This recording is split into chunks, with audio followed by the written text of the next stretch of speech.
Welcome to the Good Music Podcast, a show where we discuss artists, songs, and talk about why we love them. New episodes every Monday morning at 9 a.m. Central. Follow us on Instagram and Facebook, and become a patron to gain access to exclusive content. And now, on with the show.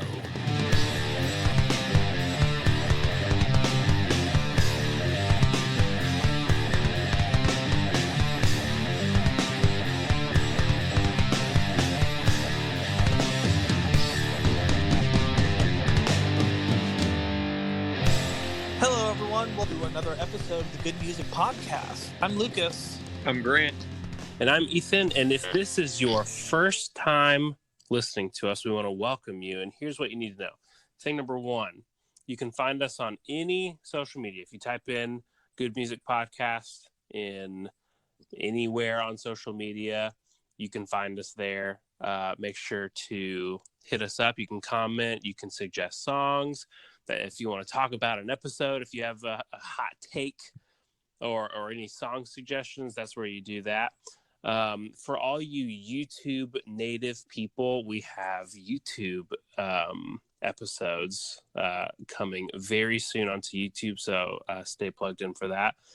And if you are a longtime member, if you are a Good Music Podcast apostle, you need to check out the link in the episode because you can become a Patreon member. And that's how we know who the hardcore fans are. And we already have a lot of hardcore fans. And if you're not one, you're missing out. Why? Early episodes and the after hours segment. You might have lately been hearing, all right, we're going to go to our after hours. And if you're not a part of the after hours, you're, I guess you're not missing out, but you're kind of missing out. They're missing out. Lastly, if you are listening to this and you're not subscribed, that's very sad because we have a lot of other really, really, really good episodes planned that you don't want to miss. And speaking of episodes, Lucas, you have some updates for some past episodes. Yes. So every now and again, I kind of just like to talk about, how our stats have been doing.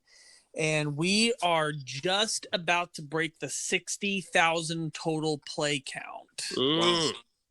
Which I'm really excited about. And now that we've had a little bit of time since Ethan has joined us, I've kind of been able to look and see how overall our episodes have been doing. Because we were kind of talking about, joking, if our episodes start trailing downwards, then we're going to kick you out. Axe. Yeah. Crap. But not only have our episodes trended upwards, but they have skyrocketed. we are averaging about 1,400 plays a week right now, which is an incredible pace. Wow. And I've just been super excited to kind of, see those numbers continuing to trail upward. So that's 60,000 plays. When did we, in what time frame? So I released the first episode in June of last year. So June 2019 was when the Queen episode, the inaugural one, came out. And the first two episodes went really slowly. They probably got 12 plays each. Mm-hmm. And then that magical third episode is kind of like a band's third record that just all of a sudden makes huge stars. The third episode that I did on Coldplay got a couple hundred listens. Yeah. And then all of a sudden, ever since then, so the episode started averaging better, but man, the count for the Coldplay episode just kept spiraling upward. And now it's at I want to say it has almost 8,000 plays just by itself. People love Coldplay. They do. So do I.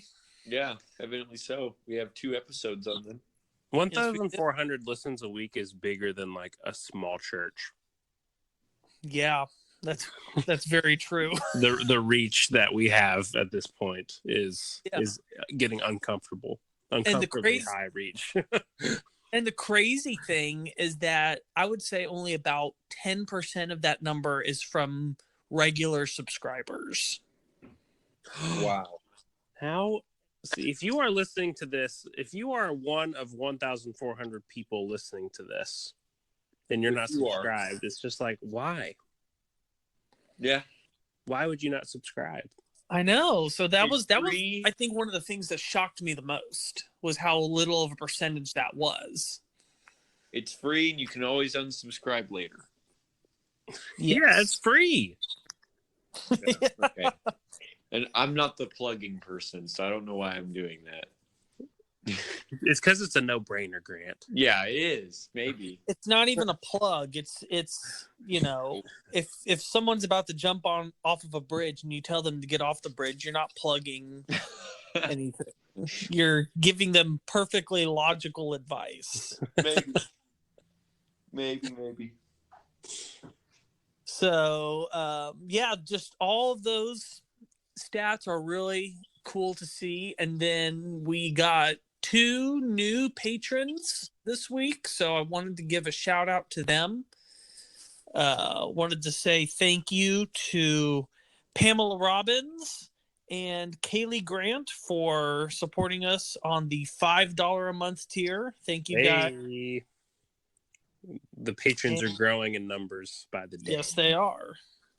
Wow. So we hopefully would like to have some more patrons, and if you like what you're listening to, it's the best way to get even more content and early content. So I think with that, we can go ahead and jump into an episode that I have been really excited to do for quite a while. In fact, I'll kind of explain a little bit on how long I've been preparing to do this episode. Before I even made the podcast, I kind of created like 10 demo set lists of bands I might want to do. And Electric Light Orchestra was one of the 10 bands that I demoed on making a potential set list for. Where does Electric Light Orchestra rank in your top favorite bands of all time? Ooh, the thing is that they've constantly been climbing over the last like year and a half to 2 years. I'd say they're top 20 for me. Yeah. Probably. And I know that this is rare. It's not one of those rotator through the 5th pillar. usually every artist, it's either one of the 4 pillars, or Lucas says, this is one that every once in a while will be my 5th pillar. This is rare. Okay. Has ELO ever been 5th pillar for you? I would say it's been close, but probably not. The 5th pillar is kind of reserved for bands that have been really influential towards me. And ELO is not that. And by the way, we're going to shorten Electric Light Orchestra to ELO quite often. So if you're wondering what's this ELO, that's what that is. They're not a band that I would say they're influential on me, but just they're one of the bands that I have the most fun listening to. And a couple of their songs have really started to rank high on my all-time favorite songs. So that's interesting though, because usually, like you said, that they've been climbing over the past few years, and so you've obviously had years to get into them. Is it just like that's not they write in a style that doesn't appeal to you, or is it just few and far between that it's something special? Or because I would think that's how you get into a band, is you notice songs that you like and then you decide to listen to the whole album and then you just keep going. Yeah, so really I only knew maybe like 1 or 2 songs of theirs, not even really knowing it was them until probably about 3 years ago. Mm-hmm. It was when they got inducted into the Rock and Roll Hall of Fame that I really kind of started to take notice of them. And of course, you know, they're really big songs I recognize, but didn't realize it was them. That's true. And so I was just like, okay, well, and I remember my dad and Andrew Stone were freaking out that they were getting in the Rock and Roll Hall of Fame because they were big fans. Andrew Stone, who's a friend of ours that unfortunately passed away last year. It was one of his all-time favorite groups. And he had this thing that he would do before rehearsals would start. Ethan, you can attest to this. You've been there, where he'll play a pop song before we start rehearsal, and then after the song he'll say, "Okay, now sound like that." And I found as I listened to more and more ELO, I'd be like, "Oh, he's played that before rehearsal. Oh, I didn't realize that was them." And so I would say over the last 3 years is when I really actually even knew they existed. And it's just been over the years, just kind of hearing more and more songs and going, wow, that's a great song. Wow, that's a great song. Oh, and then I started to look back and go, they've got a ton of great songs. Yeah, it's weird because their name is almost misleading. You know, you think Electric Light Orchestra, you're thinking of like the Trans-Siberian Orchestra. Yeah. Or like something that Eric Whitacre would do with like your local tech team, you know? You would think it's something more avant-garde and so something that would not be pop radio accessible. Why would they name themselves that? Well, I guess that's a good segue to talk about it is who they are and design. What their origin story is. Wink, wink. Oh yeah, that was actually was not intended. It kind of worked out that way. So, Electric Light Orchestra. Really, there's one central member of the band, the creative driving force, and that is Mr. Jeff Lynne, which I don't know if you guys are familiar with that name, but he is really one of the all-time great just music geniuses. And he does not get near enough credit that he deserves, because he's a very secluded guy. He's not a big personality. He's not this, he's not a Freddie Mercury where on and off the stage he commands your attention, or he's not a Robert Plant or a Steven Tyler, or where he's got this he's very shy, very quiet, very gentlemanly. This is a British band, by the way. Okay. And Jeff Lynne is the guitarist, the vocalist, and the primary songwriter of the group. So he's also the producer. He does all the production and studio work for the band, and has become a legendary producer just for lots of people. And I'll kind of explain a little bit more about his incredible pedigree as a studio producer. So him and Roy Wood were kind of the original genesis of the band. And they did originally create it to kind of be like a bit like an avant-garde symphonic rock group.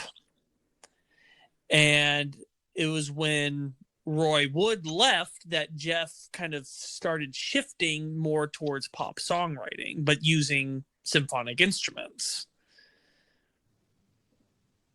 So then just kind of as the 70s went on, he just got better and better at writing those great pop songs, and until eventually he just had this incredible catalog of fantastic songs.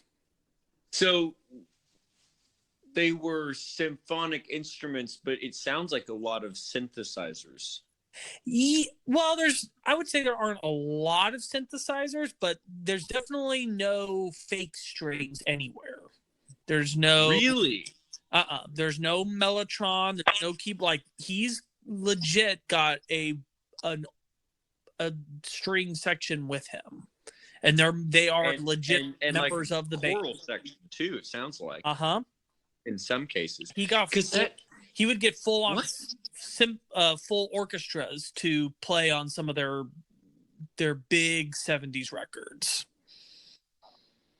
That it doesn't sound like that though. That's almost sad. I feel it does to me. If you if you listen to that first song on our set, there's a female vocal line towards the end. Yeah. And it sounds so synthesized. It's never sounds synthesized to me. Okay. Maybe because I'm used to a synthesizer that will have that sound behind it.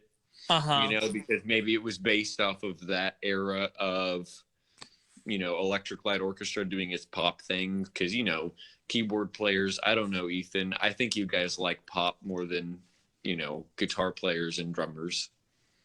Yep. On average. So maybe, but that's weird. Okay.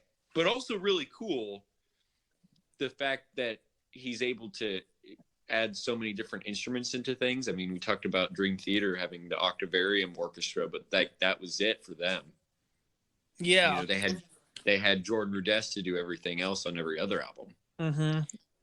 Yeah, so he just, he had this idea of he was tired of just playing rock songs with the traditional rock instruments and just wanted to do something different. Really, and you can really hear this in all of their songs, that his main inspiration was the Beatles.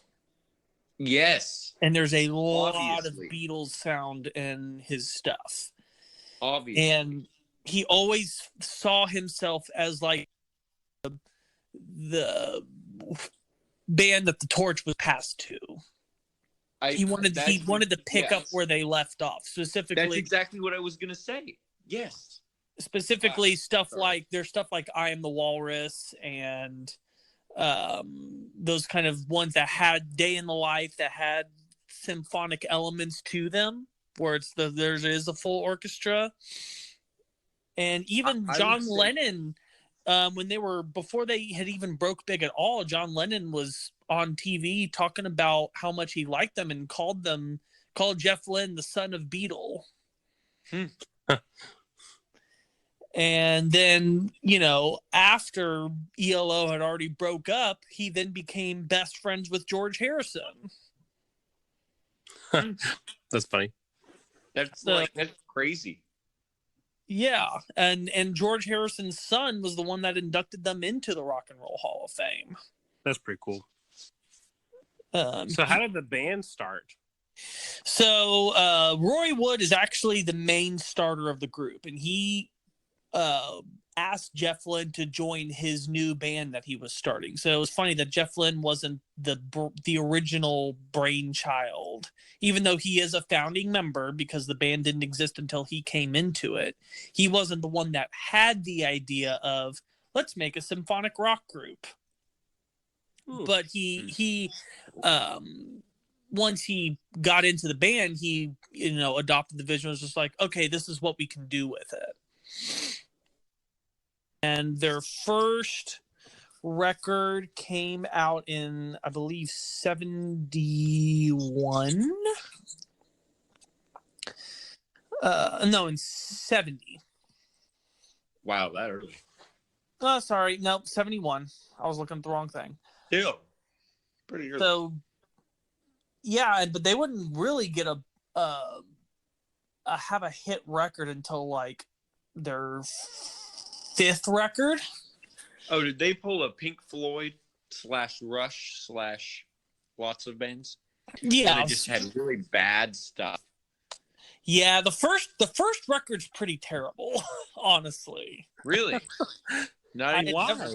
Okay. Just because they were trying to do more of the avant-garde, like trying to create these symphonies, and trying to be really sophisticated, like they were, transported from the classical era, and it just wasn't their strong suit. And the second album is a little bit better. And then the third record is when you really start to see ELO turning into what we would know them as. I would say that's the first place where you start to see some of their truly great songs like Mama Bell and Showdown. And then the fourth record was that transitional record, El Dorado, where they, I would say their first genius song, Can't Get It Out of My Head, is off of that record. And that's kind of the album where Jeff Lynne is really growing and transitioning as a songwriter. He's still kind of writing these more heady pieces, but at the same time really starting to experiment with just concise, beautiful pop songs. And then the fifth record, Face the Music, is I would say the first true classic ELO record.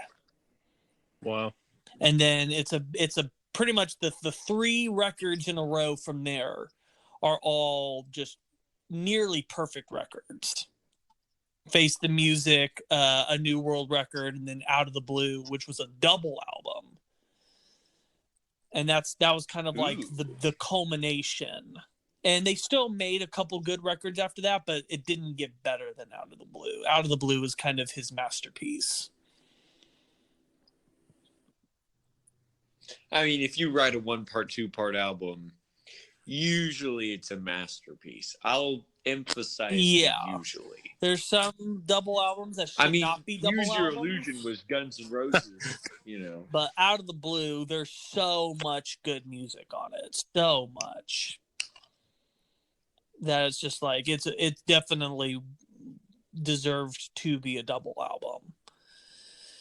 And then, they actually broke up in 86 just because Jeff felt like he couldn't take the band any further and just wanted to, he didn't like touring. He didn't like,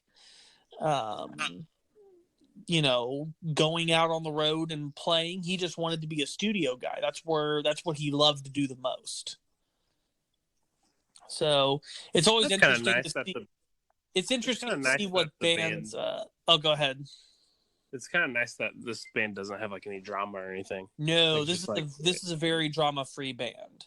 It's just like, hey guys, I'm kind of done. Oh, those are nice. Whenever there would be drama, it would be between musicians that wanted to be serious, like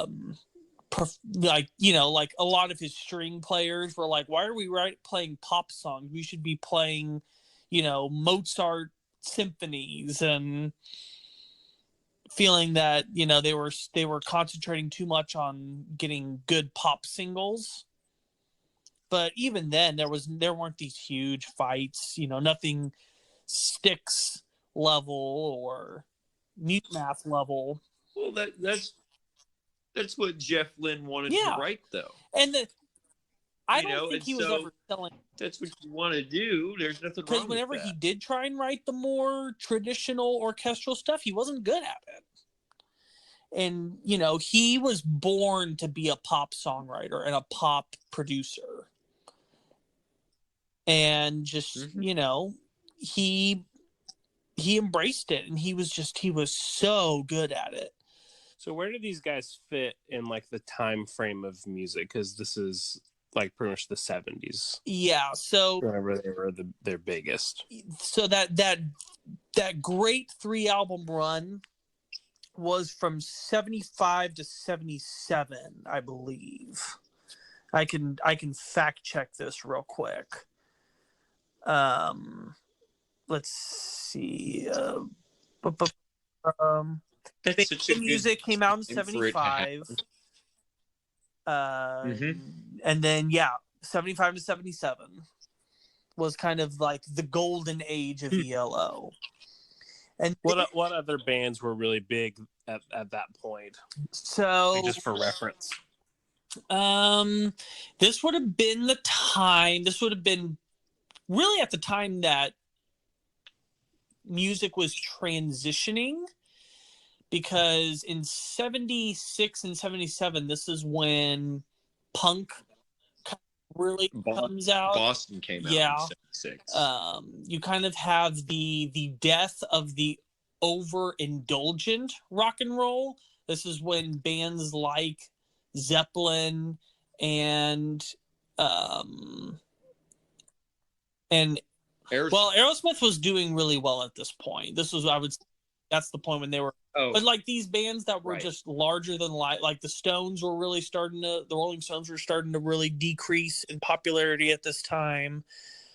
Just kind of, the bands that have these huge rock and roll personalities that, live lavish lifestyles and, at that time were writing 9-10 minute songs and having these huge stage shows. This is the same time Bohemian Rhapsody is coming out. This is the time that David Bowie is transitioning from glam into weird German electronic music, which that's an episode we probably might do here in the near future.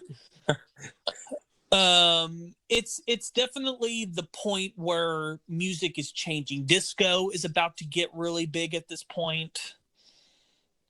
And then, you've got punk coming in to kind of shake up rock and roll. ELO was kind of right in the perfect spot. They started to get big right at the end of the indulgent, excessive rock and roll era. Were there any more important band members other than Jeff and Roy? There are definitely some long-termed musicians with them, like Richard Tandy, who is actually the only member that's still with them today. They have reformed since they broke up in '86. So Jeff Lynne is there, yeah, but Jeff Lynne is ELO. Without Lynne, there is no ELO. Well, I was just making sure. He said he was the only one. Well, I guess I should have clarified. So. He's the only one that's still with him after all these. He came on like the second or the third record, and is still like, I watched my live concert that I watched of them was from a couple years ago, and he's still rocking the piano up there. And then Bev Bevan was their drummer, and he was the drummer right from the very first record all the way until they broke up in '86, but he didn't rejoin when the band got back together. So, but really, besides them, they're not really big personalities. They didn't go on to be in any other big successful groups. Like Jeff Lynne is pretty much the star of the show. Yeah. That sounds, I mean, their music kind of sounds like that, and I think that they get that feeling across in their lyrics, that camaraderie idea of them being very collaborative. It maybe not in composition, but more in like performance, and the fact that we're playing music together, because you'll hear a lot of lyricists write things that involve the word I and me and my a lot. But on our first song, you hear a lot of we and our and us. And that kind of gives the feeling of like it's a group of musicians, not a front man with a band supporting him. Like you feel like that with, I mean, I just mentioned Guns N' Roses. You feel like that with Guns N' Roses, that it's like, it's Axl and the four best guys you can find. They're great, and there's nothing wrong with that at all. But there's less individuality. That sounds bad, but there's less individuality with ELO. And I think you have to have that when you have so many instruments. And so I think that gives me a good transition to talk about Jeff Lynne, the producer. Let's do that. Wow, I didn't even know this was happening. Okay. So, yeah, like I said, on top of him being the main songwriter, the singer, and the guitar player, he is also the producer of everything that they did. And you mean in the studio? He's the sound engineer. I wouldn't say he's the sound engineer, but he is definitely calling the shots, and like, you know, he's telling the sound engineer what to do. Like, this take is good, this take isn't. He's sitting at the mixing board through the whole process. You know, he's not collaborating with any other producers. He's doing it on his own.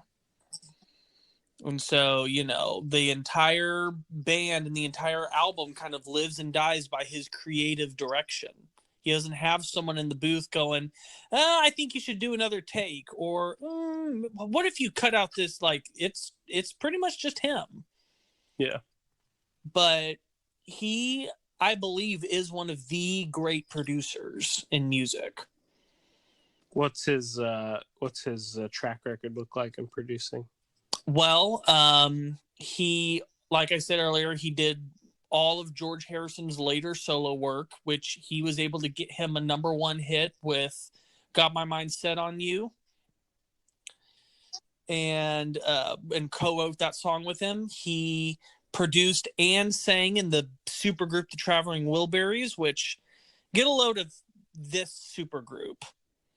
Jeff Lynne is the least popular member of this group. That also features George Harrison, Bob Dylan, Roy Orbison, and Tom Petty. Okay. Who's drumming? They've got a studio drummer, but he's not considered like a core member of the band. Okay. So yeah, not only is he singing and playing guitar in that group, but also he was the producer for that, and that was a huge record. I would say probably he did all of Tom Petty's late 80s and 90s work, which that was one of Tom Petty's biggest periods. You know, he's the one that did the songs Free Fallin' and Running Down a Dream and I Won't Back Down. You know, that was when with Jeff Lynne, not only producing, but co-songwriting. But I would say the biggest achievement, and I'm sure this had to be maybe the most surreal moment, was in the mid-90s, the Beatles were doing a documentary series called Anthology. And as a promotional for it, they took a couple of unreleased and unfinished demos that John Lennon was working on in his solo career before he died, and the 3 surviving Beatles came in and finished the songs, and they were pretty much new Beatles songs. And Jeff Lynne got to produce those. That's pretty awesome. So he's the only other guy besides George Martin and Phil Spector during the actual lineup when the Beatles were making their stuff that got to produce the Beatles, the band that he idolized and formed his sound around. That's like Jason Newsted getting to go to Metallica because he joined Flotsam and Jetsam because he was such a big Cliff fan. But that's over the span of like 20, 30 years. So, and you know, crazy. It helped that he had been, you know, George Harrison's producer and best friend up to that point. And George was the one that told the Beatles, he said, either Jeff Lynne produces us or I'm not participating. Ooh. Because he said that Jeff Lynne's the only one that's going to make us sound like the Beatles. Yeah, and that's true. Let me tell you what, those songs sound pretty good. I mean, ELO really does sound like the Beatles. I mean, I remember watching Guardians of the Galaxy 2, Volume 2, with some of my friends, and we had the opening sequence says Mr. Blue Sky on it. And I turned to one of them, I was like, this was right after you announced to us that we were doing ELO, but I hadn't listened to the songs yet. And so I turned to him and goes like, "This sounds like the Beatles. Is this a Beatles song I've never heard of?" He's like, "Oh, this is Electric Light Orchestra." You're like, I'm like, what a coincidence. What a coincidence. Yeah. And so when you mentioned that they picked up where the Beatles left off, that is spot on. Because the Beatles did do a lot of that experimenting with different sounds from different cultures in their career. They just weren't able to, in my mind, I don't think they were able to perfect it. I don't think they had enough time. I think they had, like, and this is totally my opinion, okay? So nobody get mad if you're listening to this. You can have your own opinion. You can debate me on our social media platforms at Good Music Podcast on Instagram. There's a plug. I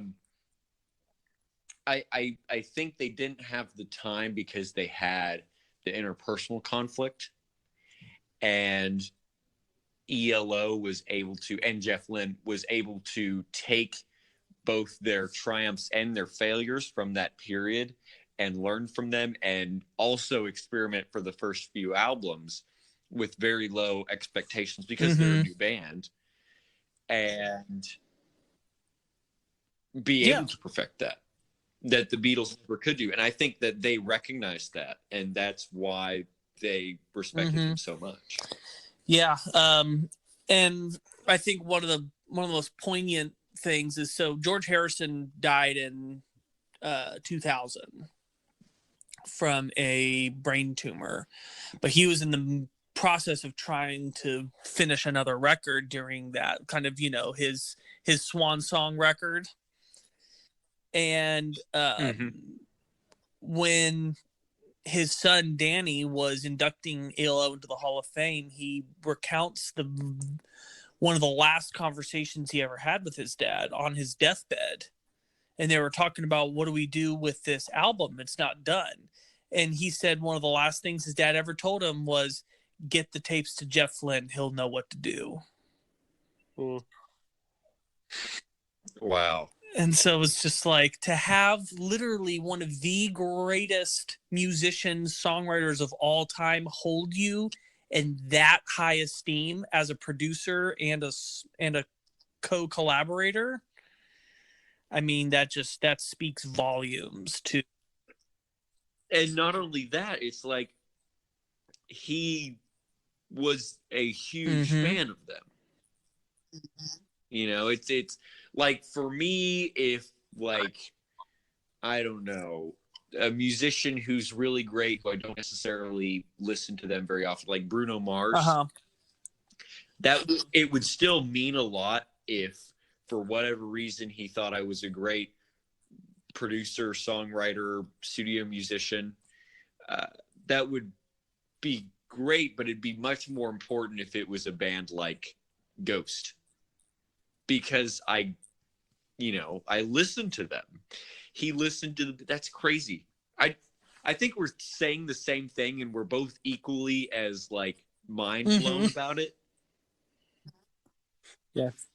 And we're gonna talk in circles. I think at some point, greatness recognizes greatness, and so you go from being a fan to being a peer, into rising up to that level, and the you get your creative flame, from one candle to the other, but then there's, like, not a difference. And I would agree that he doesn't get enough credit, because I really hadn't even heard of Jeff Lynne. Yeah. And it's just like, I was just like, oh, Jeff Lynne, a big part of it is just because he's not this big over the top personality. All the interviews that I watch of him and his stage presence, he's just this quiet, very polite guy, very unassuming. He's a normal looking dude. He's got a big old afro and wears sunglasses, but, like, he's not like David Bowie that's so visually striking, or he's just a guy. He's just a guy, and he speaks very softly. He's very, he doesn't ever cuss when he talks. He's not loud. He's just a very down to earth, cool guy. And because of that, he didn't establish a reputation as being this whirlwind force of nature in the music world. He was just one of those guys that if the people that knew about Jeff Lynne knew he was the man. Yeah. And kind of the last thing I wanted to touch on before we move on to the next section is about what their popularity actually was, how big they actually were. So we like to talk about how difficult it is to have a number one single in your lifetime. And then, it becomes so crazy when we talk about people like the Beatles that had almost 30 number one singles in their short career, and Queen only had 2. Yeah. ELO does not have a single number one in the U. Oh, I'm not surprised. They only have one UK number one, but it's not even a song that Jeff Lynne sings. It's a song that Olivia Newton-John sings with ELO as her backing band. Because they co-collaborated on the soundtrack for the movie Xanadu. And so the title track of that movie was a number one in the UK, but it's really more of an Olivia Newton-John song. But they actually do hold the record for most top 10 singles without actually having a number one. That's funny, actually. So, that I'm also not surprised at, though, because they almost sound like they'd have a cult following. Like Rush. Like, how many number one singles do they have? Probably not very many. In Canada, I'm sure they have a bajillion, but here in the States, probably not. But there's enough people that love them so much. I mean, I'm sure it's exactly the same. And so, really, I would say now ELO's bigger than they've ever been. It's almost like people are a lot of people that are late to the party are kind of starting to key in and go, oh, this was a truly great band that did not get the credit that they deserved in their time. Like, the biggest hit they ever had in America was they had Don't Bring Me Down was a number 3 hit. So, wow. But yeah, it says that they've got more combined UK and US top 40 hits than any other band in history. By how much? It what margin? Doesn't tell me the number. But still, I'm looking at all of the charts right now, and it's just you see all of these high, like when I say high, I mean high on the charts, as in, so many number 8s, number 4s, number 6, number 11, like just everywhere. It's just they could never get to the top spot. And that's okay. They produce some great music, and people my generation are kind of waking up to the oldies but goldies. And now, and I think that ELO is going to be one of those as we move into the next few years. And now, whenever they do live shows, they've got 60,000 people coming to their shows singing along to every song. Yeah. A lot of those fans are younger fans that weren't around at that time.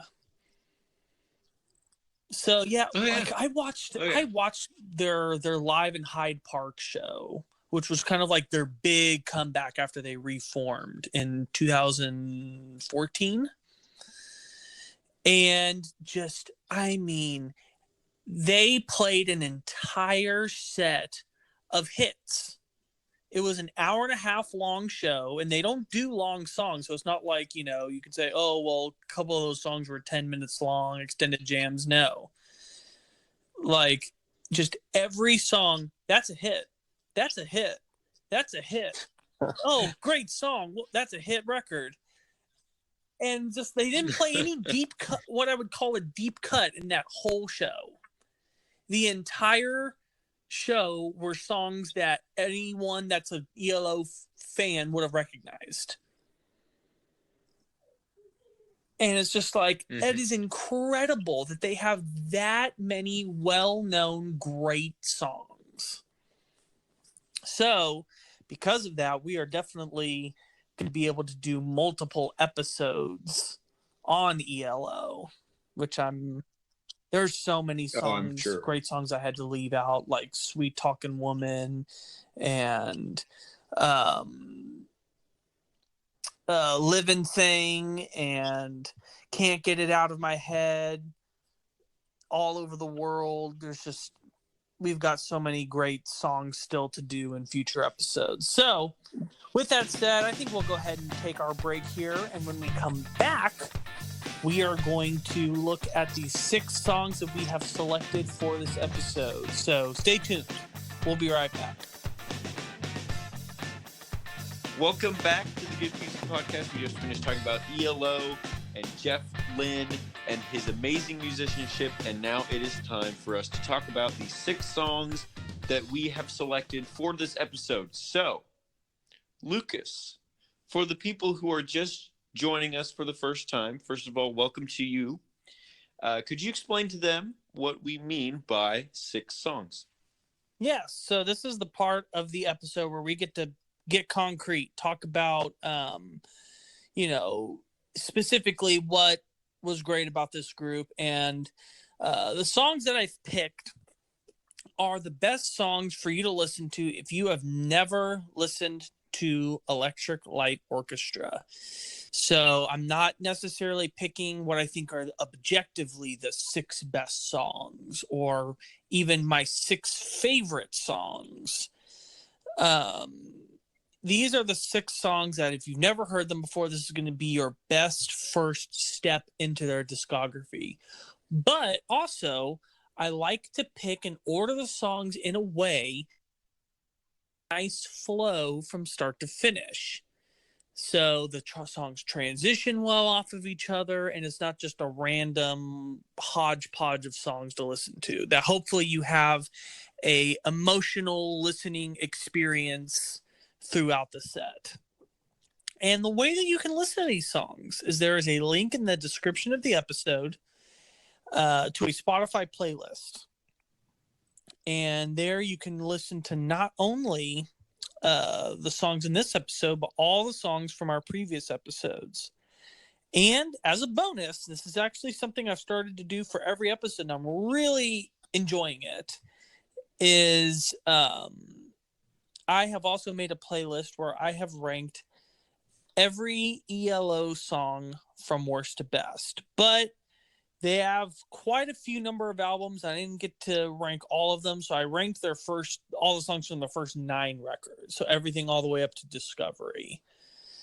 So we'll also talk about kind of where I put the songs from this set in that playlist. So that's in Spotify as well. And I think we can go ahead and get started with probably their most iconic song, and definitely the best song to start the set with. Ooh, I don't know. See, I've always thought of this song as being a very good ending song. Man, I mean, I think it's one of those ones that can be either or. It can for sure. So, by the way, the song, first of all, this song is Mr. Blue Sky. There we go. Just so there's not any ambiguity. I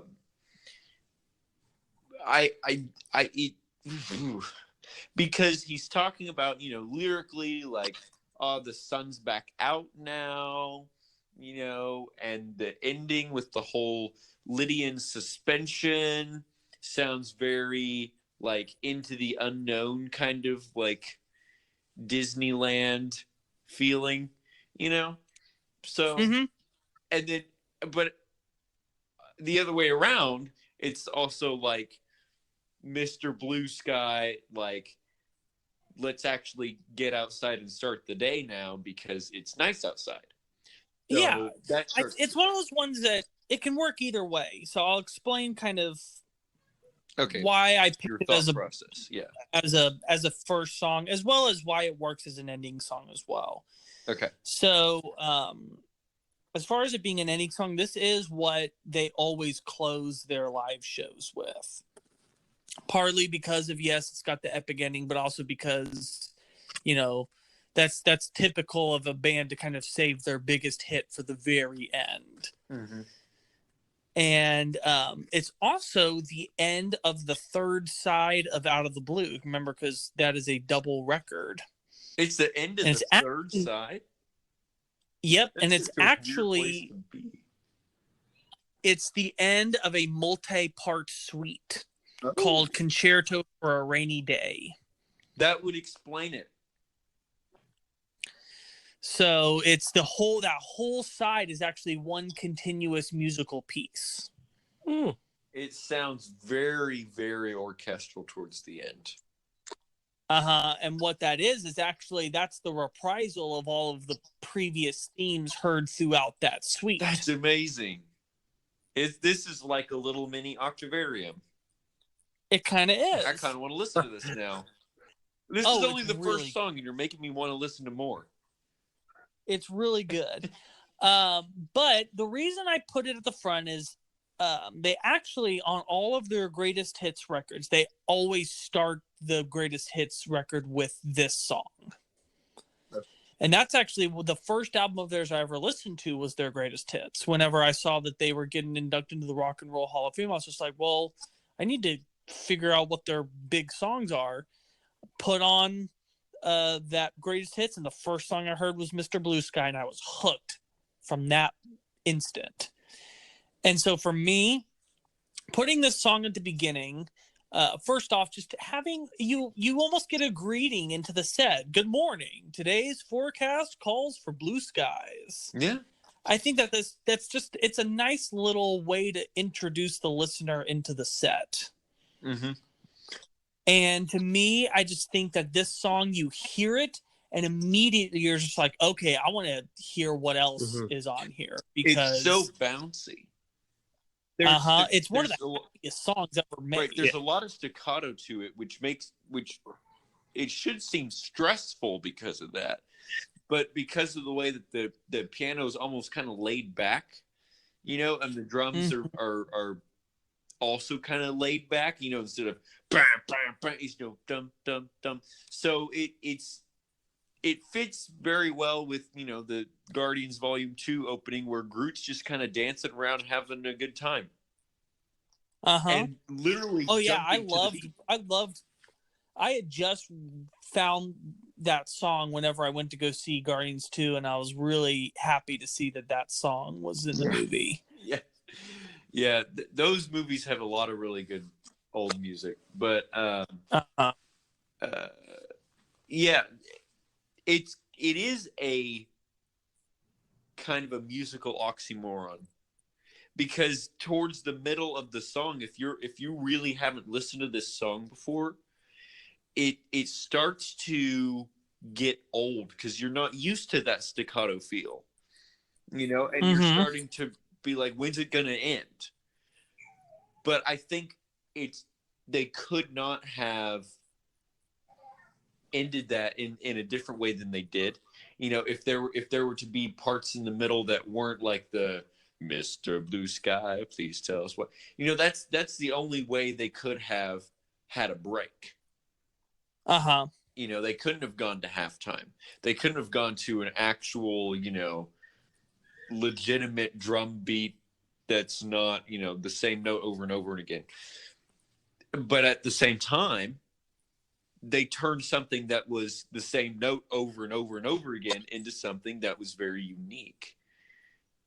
Very much like Dimebag Darrell did with the Walk riff. That's the same thing over and over and over again, but it's the tone behind the fingers, or the hands, or the voice that make the song. And I think they excel at that, and that's the takeaway from this song.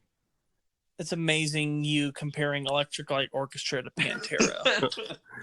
I didn't think of that one, but like that's I don't know. Anyway, that's my takeaway. Ethan, what do you think of this song? I think it's a great opener, and also I think it segues really good into the second song, which we'll get to in a little bit. But the I don't really get tired of the bum bum bum bum bum bum bum.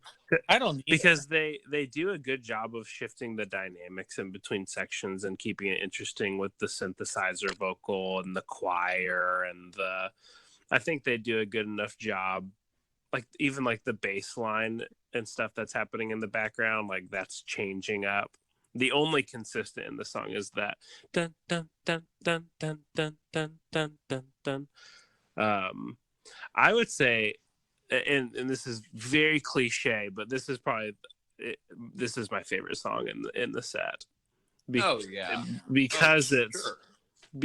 it's and another reason why I like putting this at the beginning, and maybe Lucas does this thematically on purpose, because this has been, I think, true of the past couple of sets, where I feel like the first song in the set is the best generic introduction to the band as holistically, because I think we get a lot more of that orchestral vibe from them. We get a lot of the pop vibe from them. We get a lot of the weird synth vocal stuff from them. We get a lot of, like, we see a lot of different sides of the band here. And I think you kind of get everything that we get a makes taste of the ELO what complete they package here. And that's another reason why I like it so much. And it makes sense because I didn't know that this was kind of like the final movement of like a longer score, where we're getting reprises and stuff. That does make it a lot more interesting. But I think that, just all of those things combined, I think this song, I think creatively is so advanced, and there's so many moving parts, and there's so much that this song is accomplishing in its 5-minute runtime. It would, I just had to put it as I know it sounds like it's longer than 5 minutes. It sounds like it's 12, and not in a bad way. We say that about a lot of 12-minute songs, that they sound like they're 5 minutes. But you're right, there's so much packed in there. There's so much that happens. So much. You get towards, I remember first time I listened to it, it got to that orchestral section at the end. And I'm like, oh, this must be the second song. And I look and we're like barely more than halfway through. And I'm like, what? What is this song about? Yeah, so I did want to talk about kind of where this fits. So whenever they went to Switzerland, I believe, to write this record, and Jeff Lynne was having a really tough time. He had writer's block, and he said that the first 2 weeks that they were there, he wasn't able to write anything, and that it was just rainy and gloomy the entire time that they were there, and it was just really depressing. And then he said one day the sun came out, the clouds went away, and it was a beautiful day, and he wrote Mr. Blue Sky right there. It was the first song written for the record, and he said at once I got Mr. Blue Sky down, the entire record came in under a week. An entire double record. A brilliant double record. And so that song was his happiness, and finally, not just in the weather being nice, but just it being a breakthrough. That thing that he needed to get him out of his depression that he was in. So it's also symbolic to him. Yes. And so what the entire Concerto for a Rainy Day is that, yes, it's using the metaphor of enduring through a rainy, gloomy time. So that entire record is like a metaphor for his own experience trying to write that album. No, just side 3, just the Concerto for a Rainy Day multi-part suite. The rest of the album, the other 3 sides, are just collection of great songs. There's kind of not a theme overriding. It's just that side 3 has a continuous movement. And so the song starts, or the side starts with I have to look at what all the songs are actually individually called. So it starts with Standing in the Rain, and then it goes into Big Wheels, which Big Wheels is an incredible song. It's one that we would definitely do in a future episode, just about how like life feels like you're constantly just spinning around, not going anywhere. And then Summer and Lightning is the third one, where it's the deciding, or the making the decision of, no matter how gloomy it gets, just keep hoping, keep going, and eventually it will be sunny again. And then Mr. Blue Sky is the fourth and final part, where the perseverance pays off, and that's why there's so much joy. It's symbolic of going through the darkest night and getting to the brightest day. That's nice. And that's why there's a little bit of sadness in that last verse when he said, but soon comes Mr. Night creeping over, now his hand is on your shoulder, but I'll remember you this way. Saying that, this happiness is not going to last forever. Night is coming and it won't be day anymore, but I'll still remember this one perfect day that we had. Yeah. And then night comes in the second song. It does. And also, one last thing before we get there, and this is actually really cool. So it's got that little vocoder part at the very end. Yeah. Did you guys look up the lyrics to see what he's actually saying? Mr. Blue Sky, Mr. Blue Sky. No, so that's what everyone always thought that he said. But he's actually saying, please turn me over, saying, turn me over to the other side. That's pretty funny. Like saying, flip over the record, please. Yeah. Huh? That's weird. Okay. Yeah. He says, Jeff Lynne always said that he doesn't ever like to take himself too seriously, and that he feels that if a song is too heavy and serious, he likes to just throw something daft in there just to lighten the mood a little bit. That's nice. Yeah, I noticed there was also like a trolley bell in there somewhere. And this is where the Beatles influence. So he was very specifically conjuring the mood of a song of theirs called "A Day in the Life." Which I don't know if either of you guys have heard that song before. It's considered by most to be the Beatles' best song. It's the closing song on their Sgt. Pepper's album. And there's a part in the middle where Paul McCartney describes a daily routine. Woke up, got out of bed, dragged a comb across my head, made my way downstairs and drank a cup. Then looking up, I noticed I was late. And he does the which he uses in running down the avenue. That's a deliberate nod to that song. And then just the trolley bell is it's all, the trolley bell is probably a reference to Penny Lane, because there's a trolley bell that signals in that song. Wow. So there's a lot of intentional homage. It's not like he was doing it unconsciously. He was doing it on purpose to give tribute to his favorite band. That's nice. Little Easter eggs are always something that are great for this podcast. So, hey, if you ever want to become a famous musician, put Easter eggs in your music. Yeah, and when it we makes for cover good. you, we'll enjoy it. Pretty funny. Oh, and then I put this song as number 1 on my ELO ranked list. Oh, me and Ethan picked a good favorite. But I can't say for sure that this is my favorite. Is it your favorite of this list? It's the one that I can objectively say, yes, it's the best song that they made. But it's not your favorite out of our 6. I don't know. There's 3 of them on this set that I love for different but equal reasons. Like me with pulling an Ethan here. Yeah, you're.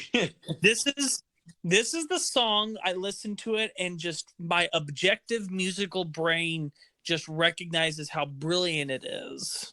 And it just makes me feel really happy. But there's 2 other songs that affect me in different ways. And I can't tell which one I like the most. I'd have to say that my musical brain actually didn't like this one as much as some of the others, but I found my emotions wanting to come back to this song and listen to it again. And I think that's also very important, and that's why it's my favorite, because it was very memorable. All right. Well, anyway. I think we can go ahead and move on to the next. Let's move on to the next song, which would be Evil Woman. Yes. Evil. So we actually get a really cool transition here. And because we kind of ended on this really spacey. Yeah, and then we pick up with this very sad orchestral sweep right before the song just kind of hits you right in the face. Mm-hmm. And this is definitely one of their biggest songs. It's off of that, really, I think that game-changing record of Face the Music, that 5th record where you listen to it and you're just like, this ELO was fully formed. He has completed his evolution as a songwriter. And this song was really kind of their first mega hit. It was kind of the song that really put them on the map as rising stars. Even though it wasn't their first, top 10 hit, it was kind of the first one to really like get their momentum moving in the right direction. This might be a weird observation because that's why I like talking about like when the time frame was, but like this song has a disco vibe to it, like kind of a disco funk vibe. But this is pre-disco. It's just really interesting just how like there's a lot of like especially in that beginning there's like a lot of like funk influence like on those trash cans on those dominant 7 chords, like that old school R&B. I can almost hear the little Bee Gees keyboard bass line, to Staying Alive on it. Barely. But I think that, well, okay, I don't even know, because even those little guitar licks, in the chorus would still fit with that. I think you're right. This is proto disco. It is because that's where I was like trying to, because it's like that boom boom boom boom boom boom boom boom boom, like that bass line is just, I was just like, man, this is just really grooving for a rock song, and you can still hear the roots of rock. It's not complete, like it's not Bee Gees level disco, but I mean there's roots there. Mm-hmm. And Jeff Lynne has said that he was a big disco fan. So you think he was like on the cusp of that movement, like he was? I think he was. So this song, whenever Face the Music was pretty much finished, this song hadn't been written yet. And he said that he was listening to the album and he was just like, I don't hear where my smash hit is on this album. I don't hear the big hit. And so he told the rest of the band, go to the pub, have a bite to eat. I'm going to write a song real quick. No, are you serious? He said he wrote this song in 30 minutes. In 30 minutes, the song was done. Oh, yeah. No, not surprised at all. He sounds like the Prince type that would write a song every day. I need a hit. Yeah. I just, I'm just going to go write a hit. I just don't feel like we have one. Let me just go write one really quick. Yep. He said the first thing he did was sat down at the piano and those 3 chords just came to him. Wow. He was just like, oh, I could make a song out of that. And had the whole song figured out. By the time they came back, he told everyone how to play it, and they cut it that afternoon. Crazy. And it was the big hit off the record. I wish I had that level of talent. Wow. I know. It's just it's crazy. Yeah, that piano riff is just, it's so good. That goes back to like him hitting his stride like as a songwriter though. Yeah. Like being in this prime songwriting stride where he has the confidence to one, as a producer, to know that there's not a hit, and two, to be like have the confidence to be like, I'll just write one. Like, I know what it takes to write one. Yeah. Because the rest of the album is a bit more adventurous, but still just a really strong, like, I would say it's my second favorite record of theirs, next to Out of the Blue. It's just, there's not a weak song on the whole record, but Evil Woman is by far the most radio friendly song on that record. And it's one of the songs that gets played on the radio today now most.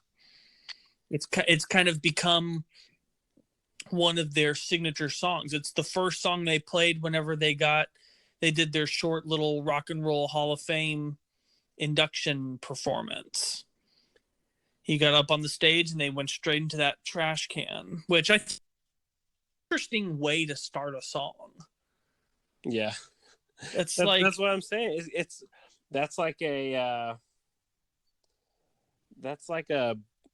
old school R&B like move. Mm-hmm. Yeah, it is. And then you just launch into this boogie woogie party. And it's funny because it's like the lyrics are so dark, so aggressive. Yeah. But at the same time, it's like he is having a party because he's glad to be rid of this evil woman. Let's talk about the meaning of the song before you get too much into it. I mean, there's really not a deep meaning to this. It's about an evil woman getting her comeuppance and him saying, you don't have a hold over me anymore, and now I'm going to be laughing when misfortune comes your way because you deserve it. Love it. His songs tend to not be super deep lyrically. He's not trying to write he never tried to write like a Stairway to Heaven where it's this mythical mystery box. Oh, those are always the best. He knew that because his gift is writing pop songs, he pretty much most of the time wrote pop lyrics. It's still fun. And I'm talking about the good kind, not like, some of the cringy stuff that we have today, where it's like, how did someone wrote this? But just, it's this. I would say probably Mr. Blue Sky is one of the ones that has one of the deeper meanings, just because that had such a personal connection to him and it being part of a multi-step suite. But a lot of the songs on this are just, he's just putting simple lyrics to simple music, and it works really well. Yeah, this just feels like as musicians, it's a little bit sad, but as like appreciators of music, it's like this is an example of just like, it's a good groove, it's a good song, and the lyrics are good and fun, and the vocal melody is good and fun, and it works. And it's like the end. That's kind of all you need. Yeah. Well, I didn't know if there was any story behind it or anything, but I guess No. not. There wasn't an evil woman in his life. I guess, well, there doesn't have to If be. there was, you know, if there was, he hasn't told us if it's about a specific person. he seems like an upbeat guy. He probably wouldn't do that. Yeah. Okay. But he was really good at writing universal songs that can, because most of us have that one girlfriend that we had dated before that, like, we look back and go, why did I ever date her? She was a terrible person.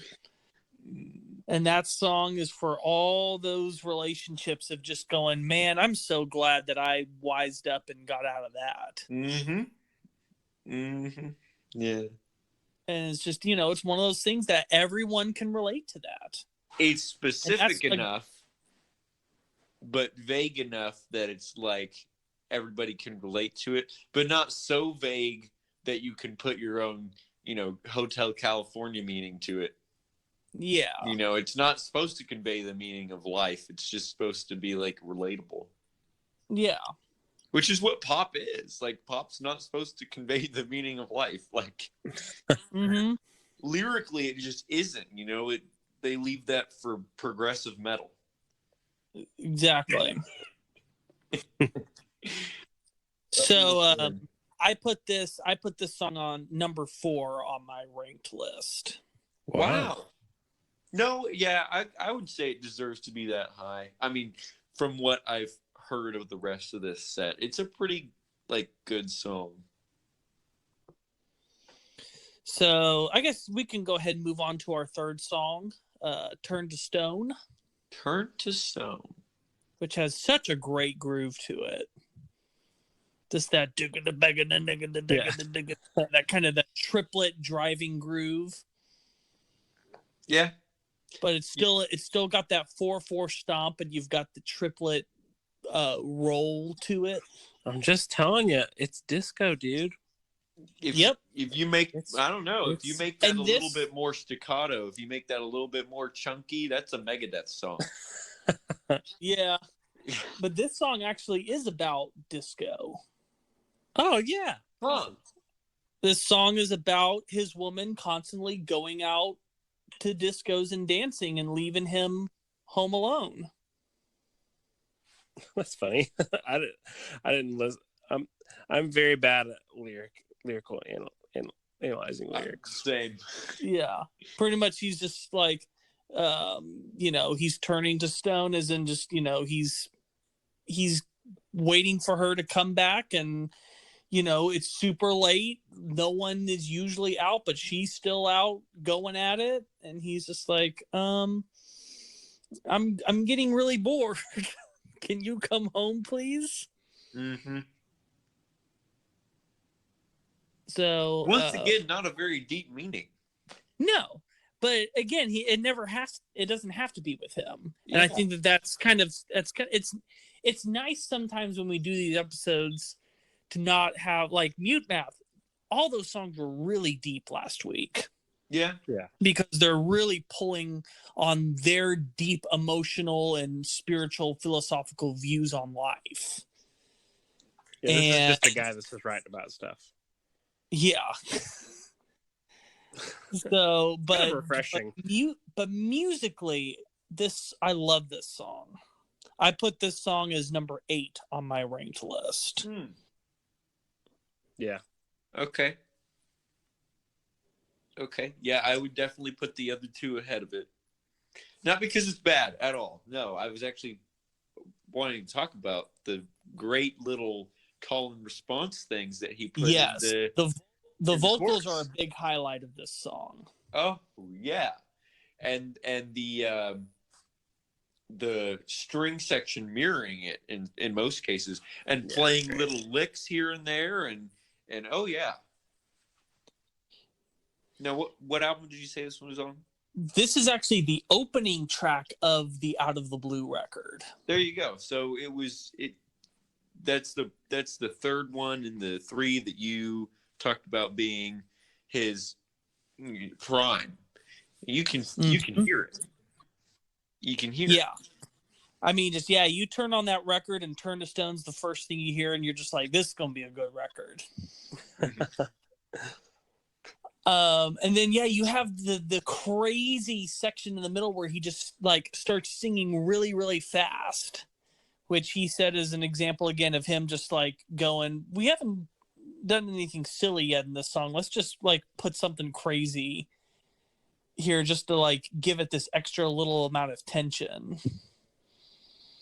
He's going, but when you come on crazy this, fun. Yeah, just like crazy, stupid fun. Not crazy like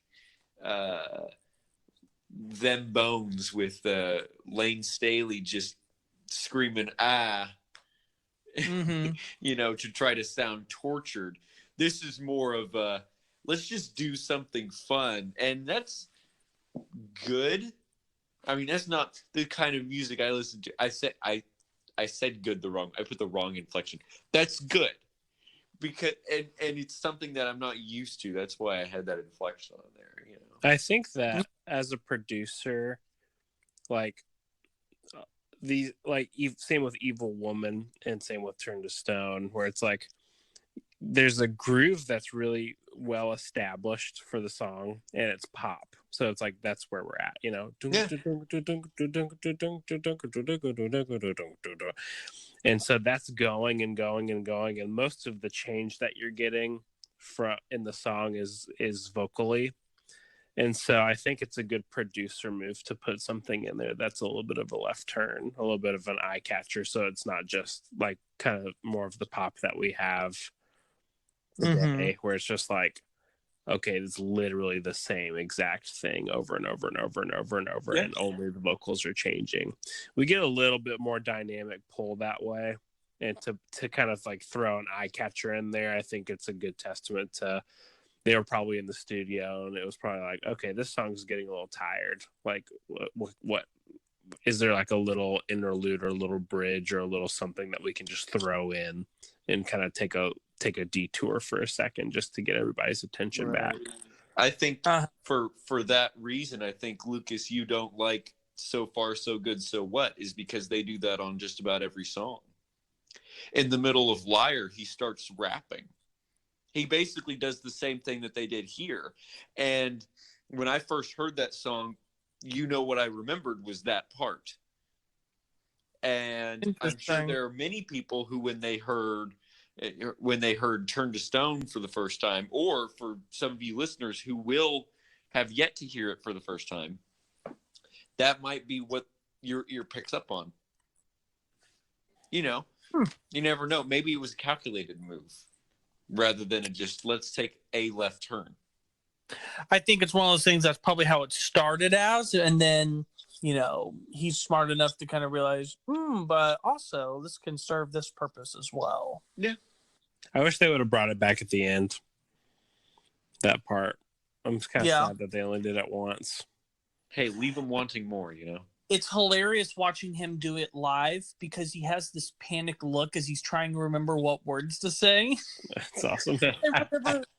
Whenever he finished it in the concert, he like breathed a very obvious sigh of relief, and like the whole crowd cheered. Like it was kind of one of those moments that they were all waiting for him to do, and he just kind of laughed, and then he almost forgot to sing the words to the next part of the song because he was so happy that he got through the fast part. This is just it's just a good song, and I think that's where ELO is just like it's just they're just writing good songs. There's at the end of the day, like, I mean, all the song analysis that I have is just like timbre and song structure and just being like, it's just good. Good song. There's no big epiphany or revelation. They're not really like reinventing the wheel here or anything. It's just like they're just writing a freaking good song. They're not. There's no gimmick to it. It's just a good song. You know what I'm saying? Yeah. And so that means when we get to the next song, we kind of get to have something a little bit different. Yeah, this one caught my eye a lot. Telephone Line. Yeah. Another Another contender for maybe my favorite. This one starts with a left turn. Whenever I heard this song first, I was like, is this going to be some dark Electric Light Orchestra song? Mm-hmm. Like, it sounds like you could sample that and make some weird dubstep track. Mm-hmm. It's almost Pink Floyd-esque. Yeah, kind of in that way. Yeah, I never even thought of that, but that's true. Right. Because he's like, pick up that telephone. It's kind of got like a nobody's home feel of like he's kind of, Anyway, we shouldn't get off track. Let's talk about the music in the song first.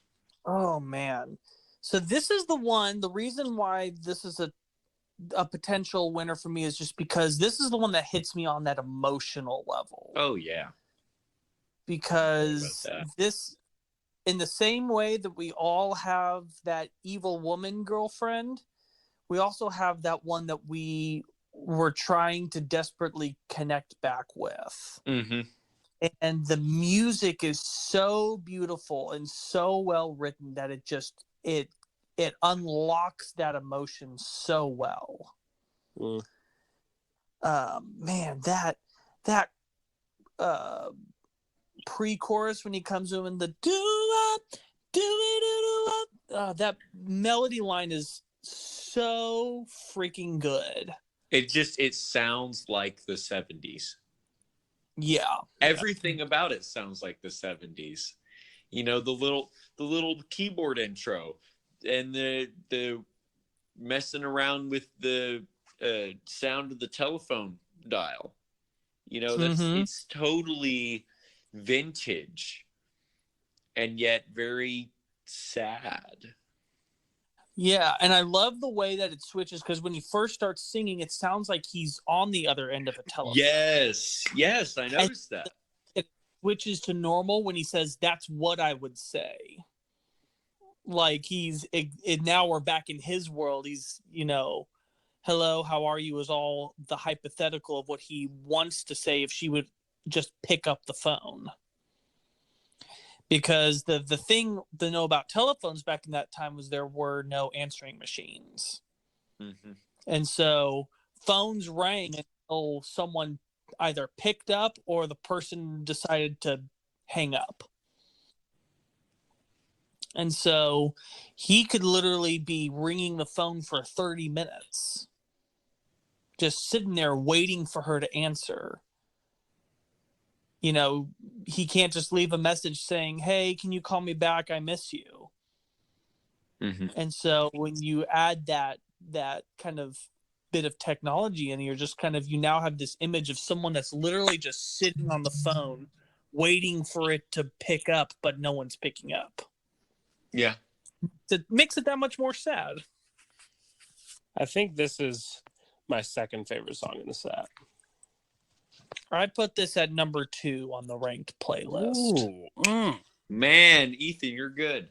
It's because I feel like we get another good look at like the original intention of the band, where it's like all the strings. We get that choir thing back in. We get a lot of the elements coming back in, where it's like the answering machine thing. Like we get some more of the like Evil Woman and Turn to Stone. It's like those are just good songs. Mr. Blue Sky and Telephone Line are not only just good songs, but there's elements in there where it's like whenever you listen to it, you're like, yeah, that's Electric Light Orchestra.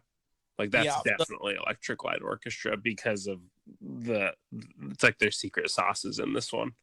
The orchestra really gets to just go crazy on this song. And just, yeah. The chorus. Yeah.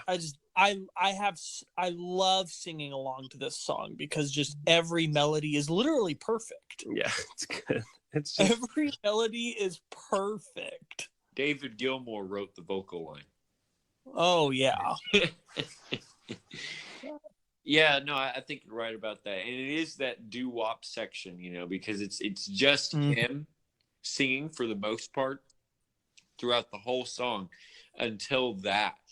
you know, and it and really technically it is still just him because that's him over himself, right? But it's a bunch of him, and they're not singing any words; they're just singing something behind it, and so in a sense, he still is lyrically on his own.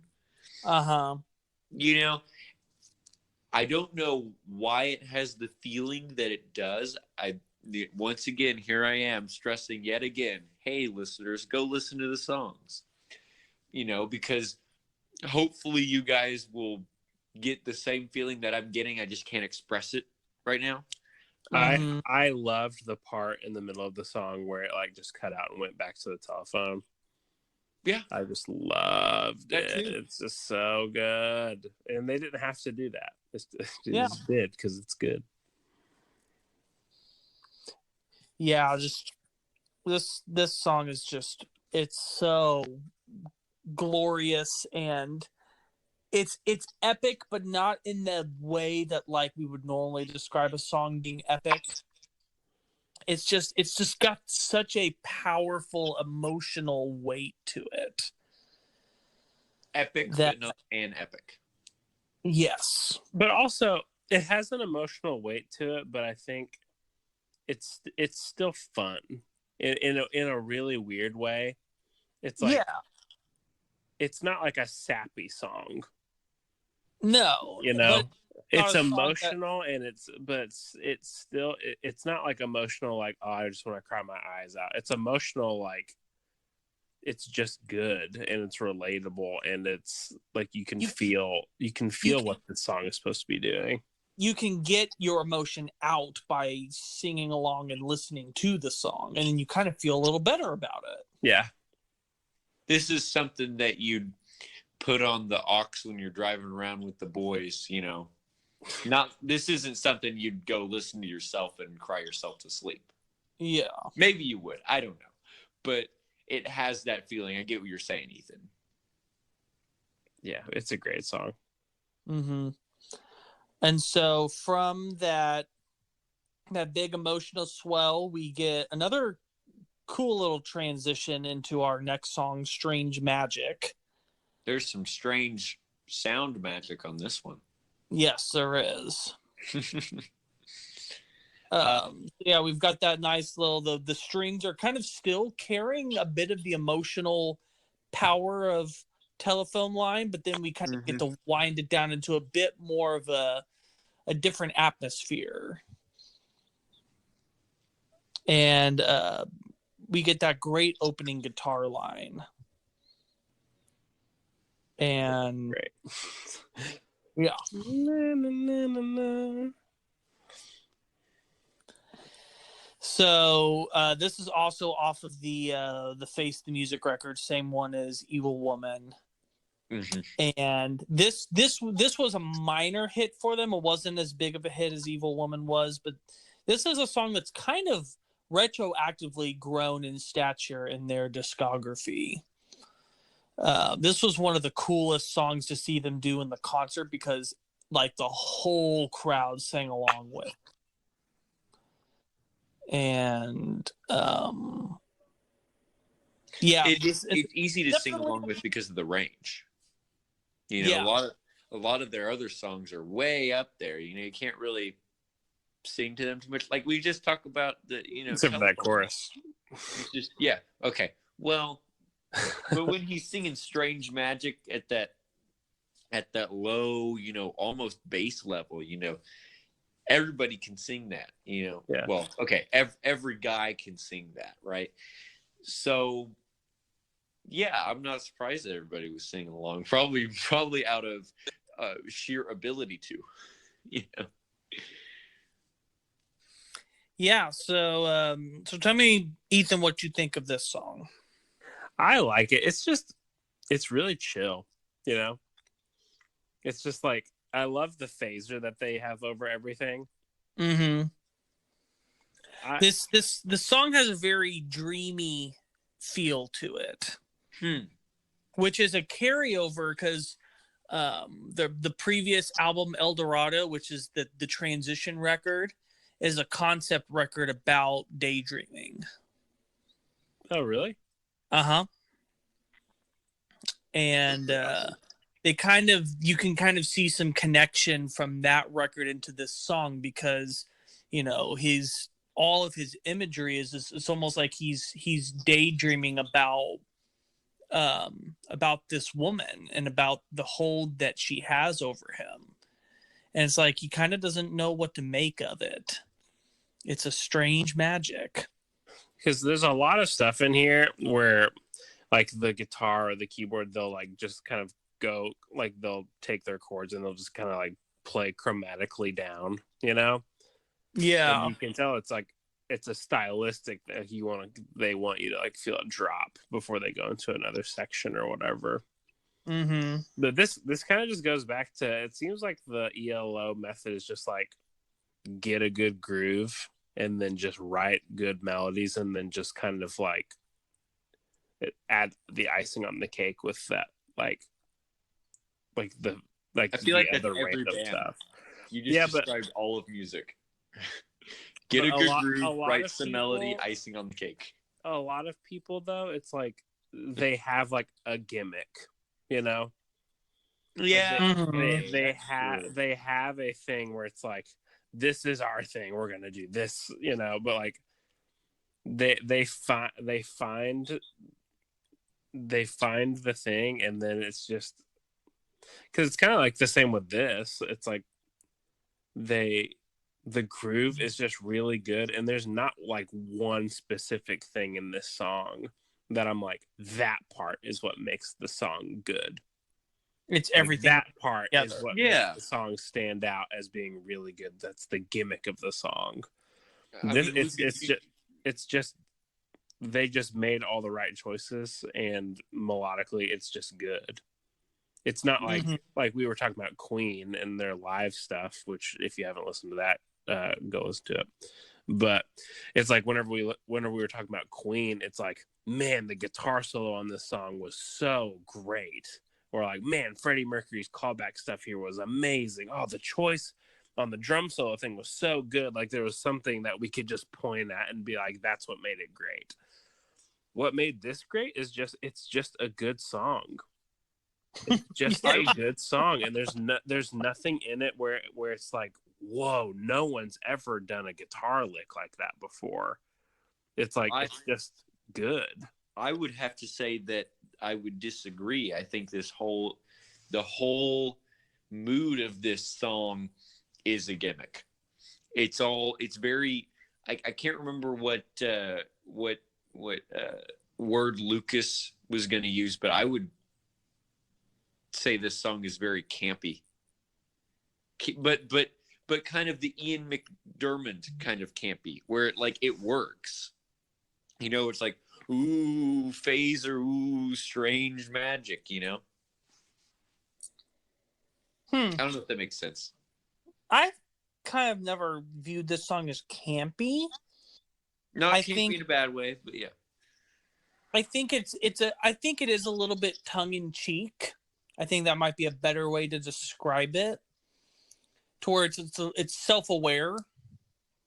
It's, again, the fact that Jeff Lynne never really took himself too seriously.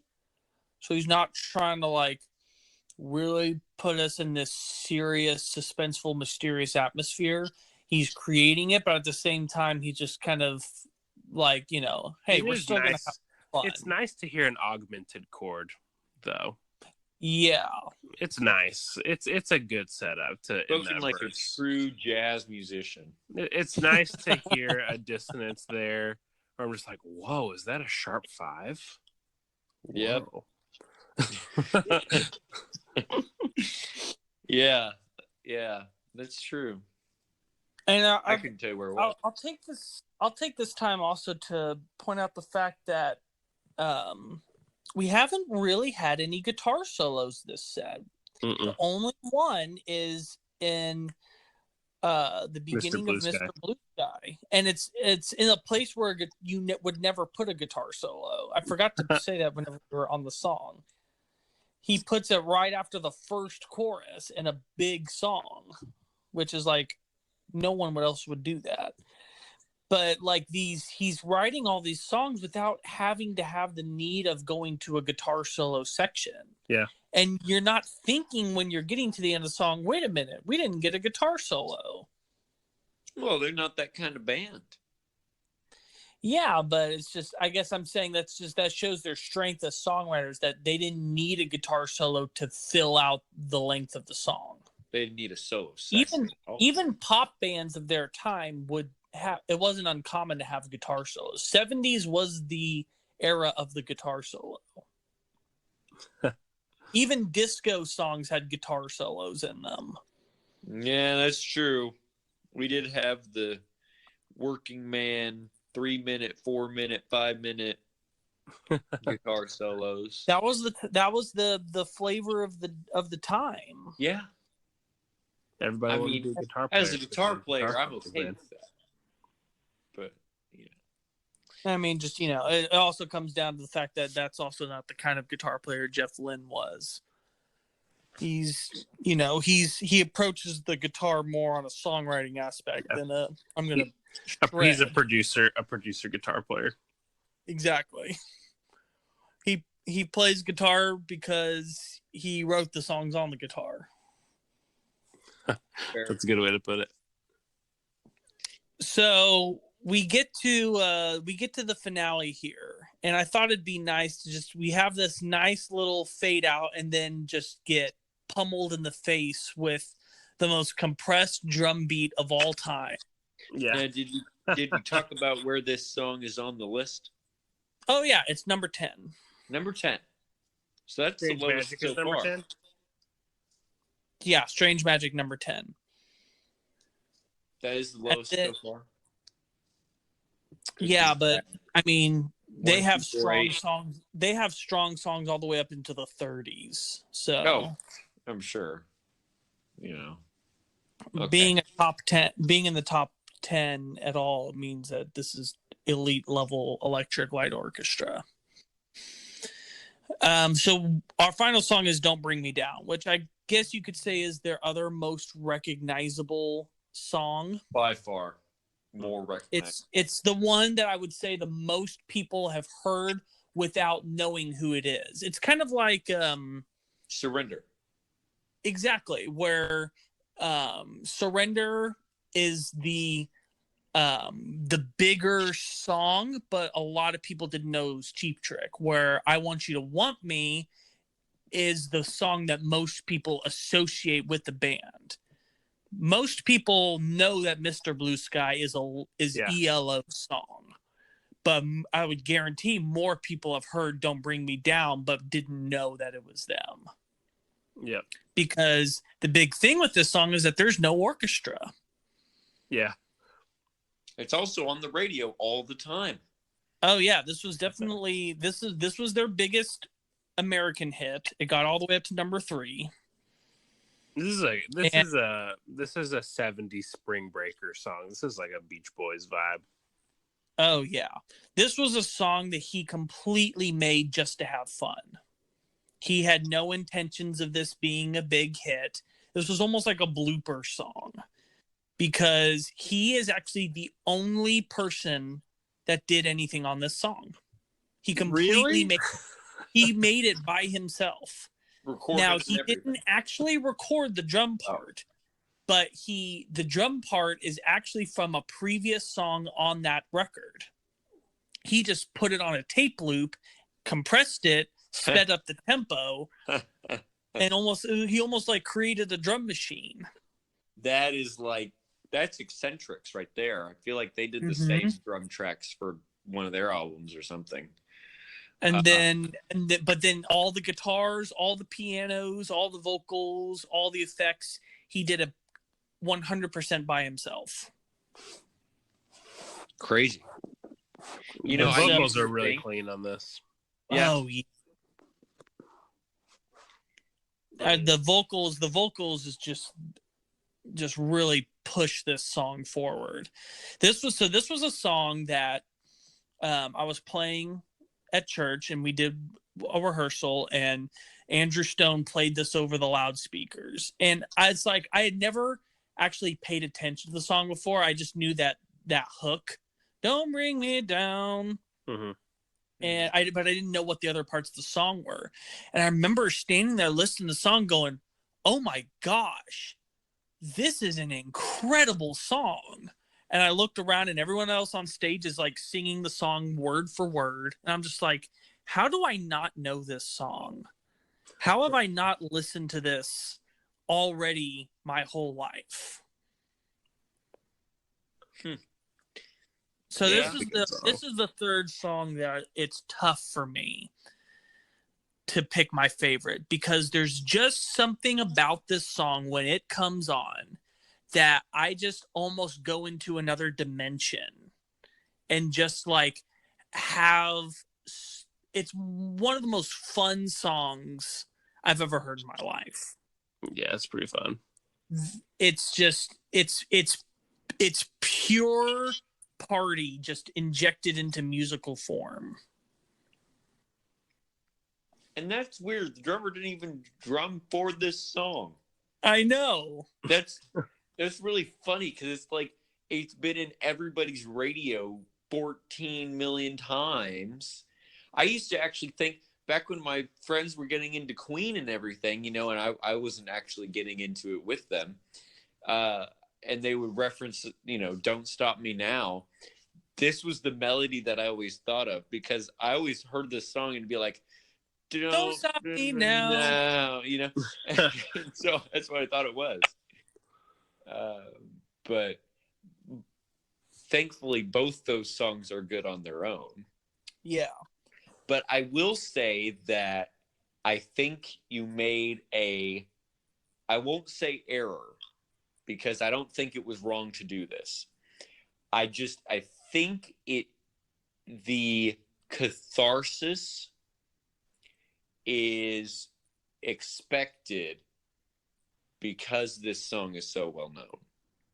You know, and I'm not bashing your set at all. I'm saying that I wish I was able to listen to this whole set not knowing anything. And you know, that's the way it is with a lot of artists, you know. I mean, for a lot of the artists that we've done over the podcast, I've known, you know, what the last song is. And this is another one of those cases where I wish I could have heard it for the first time. Yeah. This time. Yeah. I think I would have gotten for something people else out out of there it. that are new to Electric Light Orchestra, I think that ending on "Don't Bring Me Down" is a pretty fun. It's That's like true too. strange magic into "Don't Bring Me Down." Like if this is the first time that you've ever heard Electric Light Orchestra, I think "Don't Bring Me Down" is a good like kind of rope them back in. It's kind of It's like it gets back high without That's true too. adding the strings back in. I think in a weird way, "Don't Bring Me Down" is, again, it goes back to the songwriting and stuff, but I think it really points to the genius of Jeff Lynne, honestly. Yeah. Like the fact that he literally was like, I'm just going to do this by myself. And like the reason that it doesn't have strings is because he couldn't do it.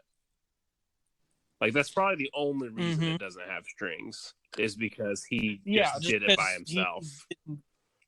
And so I'm sure he could have figured it out. But I like now knowing what I know about Jeff Lynne, I think that this is a good ending, because it's just like "Don't Bring Me Down" is 1,000,000% just unadulterated Jeff Lynne doing Jeff Lynne without anybody's help.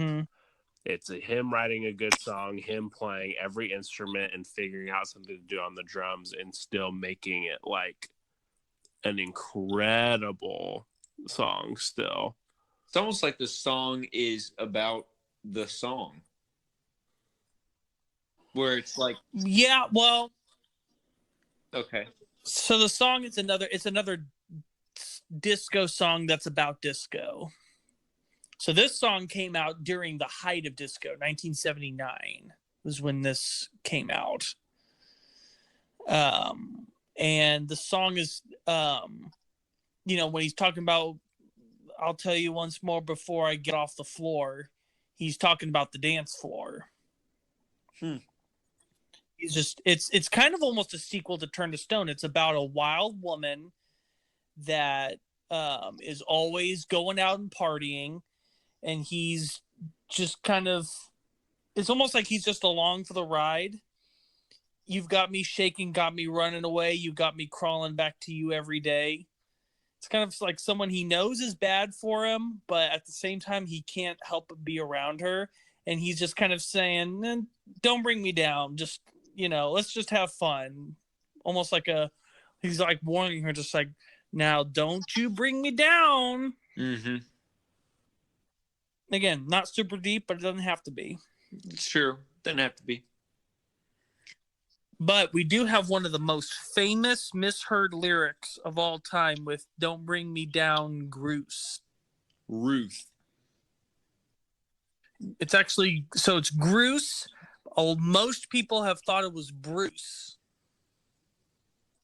And a lot of people kept asking him, "Who's Bruce?" Who's Bruce? And he was just like, "I didn't say." Well, it's a made up word, because he wanted to say something there, but he had no idea what to say, so he just made up a word. That's a Dr. Seuss move. Man, we've gone everywhere from Pantera to Dr. Seuss in this episode. Mm-hmm. Wow. To the Beatles. But he says that now when he does it live, he says Bruce because that's what everyone in the crowd says. And so he's just like, okay, I'll say Bruce because you guys are all saying it. Well, it's like, if I bet he's it's almost like, thanks, I guess, for finishing. I couldn't do the lyric, He also says that every time they play at Madison Square Garden, Bruce Willis sits in the front row and they all point to him when they say Bruce. Wow. Even everyone on stage, he'll be like, "Don't bring me down, Bruce." Yeah. And he says that it puts a smile on his face every time. That's pretty great. Yeah. Like, just think about this though. Another artist would have gotten pissed off and gotten a fight with his fans saying, "No, I didn't write it as Bruce. It's Bruce. You sing it my way." And he's like, all right. And Jeff Lynne's just like, "Okay, you want to do Bruce? Cool. I'll change the way that I wrote it to sing it the way you guys want to sing it." But I think it's also that like, just shows he probably just hodgepodged the song together so quick because he's like, well, I said Bruce because I didn't really know what to say, but I guess Bruce works. So, yeah. That's funny. Yeah, I think I feel like it's cheap to say that it's one of the most misunderstood lyrics of all time because it's not a real word. Yeah, but just in the fact that, and other people have said other things, but the most popular one being everyone keeps saying it's Bruce, and I thought it was Bruce for a long time. And I remember singing it going, who the heck is Bruce, and why is he bringing him down? So stop bringing me down, Bruce. And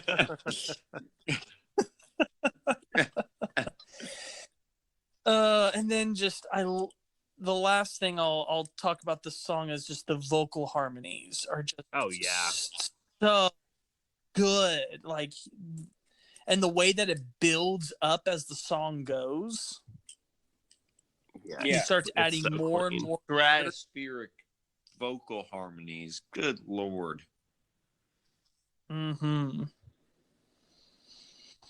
And so, yeah, I just felt like this would be just a fun way to end, and especially you've got the door closing at the end, which was actually just them forgetting to stop the tape, and someone walks through the door, and they were like, "We're keeping it," because it was also the last song on that record, and so that also ended the record it was on, and so,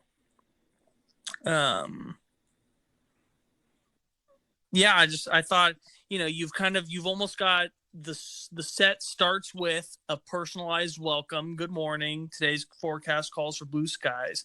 And you end the set with a physical ending of walking out the door. Slamming the door shut behind you. That's pretty funny. The door closed. I didn't know that about the door closed, that it was an accident. Yeah. But a lot of the best accidents are happy. So I put this song at number 3 on my list. Yeah. Yeah. I agree. So we had 1, 2, 3, and 4 on this list. Yep. And also number 8 and number 10. I do keep forgetting that this set serves the function of introducing everyone to the band, not just being a good set on its own. And so I think from that aspect, this was a great set. So everyone definitely listen to it if you haven't already, because you will get a lot out of it, and you may discover something that you never knew you liked. So it's worth a shot. Yeah. All right, well, we'll go ahead and take another break here. When we come back, we're going to give our final thoughts and wrap things up, so stay tuned.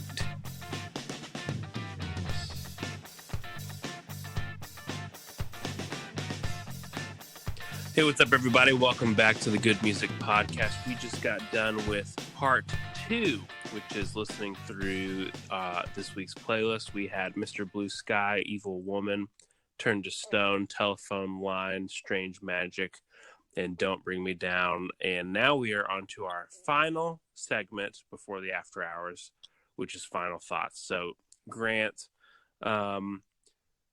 after listening to the set list and talk about the band, how has your perception about Electric Light Orchestra changed? Well, once again, just like last week, I'm glad we talked about them. I'm glad I didn't just listen to them, because on surface level, they are a really talented band. Very good songwriting, good pop songwriting, which you can't go wrong with that. I was already ready to listen to some more, and I'm glad that we talked about the 1-2-part album. I'll find it. Out of the Blue. Out of the Blue. There you go. Thank you. Well, I'm glad we talked about that being such a good album, because I know that if I wanted to listen to more ELO, I'd go straight there first thing. I'd go to side 3, because I love big sweets like that. But just talking about Jeff Lynne and how he was so influential in the music industry, it makes you appreciate him just sitting down doing simple stuff, and like, maybe he could have been such a grandiose producer for a really extremely cutting edge technical band, every 2 years, produced the greatest album for many, many bands, but he did his own thing, and he, met his heroes, and he helped them do what they love to do, which was make music, and to be such an easygoing guy too, and to work well with so many different people, because you have to have so many different people if you're going to have an orchestra in your band. And that's something that is important as well, and so, yeah, my appreciation for them essentially went from 0, because I had not even heard, I'd probably heard their name once, but once again, I had no idea what they were even like. So my appreciation went from basically 0 to now wanting to listen to more and appreciating the members and appreciating the idea behind the music. So, yeah, I'm ready for a volume 2. I'm glad that Lucas is already thinking about that. Yeah, I agree with you. I think this would be a great volume 2 band. My perception, in a weird kind of way, and I respect all of the members of Electric Light Orchestra, but I really think my key takeaway was with Jeff Lynne, in that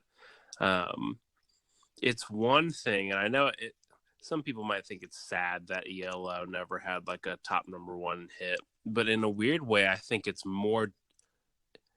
a bigger feat to have that many solid songs over that long of a period of time. And which is what we were talking about whenever we were dissecting the songs, where it's like this song's just good. That's it. It's just a well-written song, and it's really well produced, and the vocals are clean on it. The harmonies are there. And it goes back to, I think, the core of songwriting, which, Grant, I know you said it kind of tongue in cheek, but you're right, where it's like, you're like, well, isn't just writing a good groove and picking good vocal melodies, isn't that like what everybody does? And it's like, yes. And that's why it's just like they had that down to such a T, like, because that's what every song should be. Every song should be, you have really good backing track that you never get tired of, and you have vocal lines that are interesting and varied and doesn't sound repetitive, and then just whatever that Electric Light Orchestra secret sauce is, with the multi-layered vocals and the strings and the, kind of the upbeat feel. They just had that formula, and that and really Jeff Lynne just had that good of a sense of his own songwriting, and that they were just able to the fact that you can just crank out that many top 40s is insane, and have that many. And we haven't gone through albums or anything, but like, to be able to look at 3 albums in a row and be like, there's not like a weak song, is really good. I think that ELO, because probably whenever they got inducted into the Rock Hall of Fame, whenever we think of Rock Hall of Fame, we think of like the greats, like who has like the number one song, like who had the number one, who claimed the prize. And for ELO to get in just based off of just like they're prolific, and the fact that like they were around a long time, like up in that same upper echelon of players. So I think it's good to listen to stuff like this, where it's just solid and good songwriting. There's no smoke and mirrors to it. It's just Jeff Lynne's just a talented guy, and he got the right band together, and their sound was right for the time.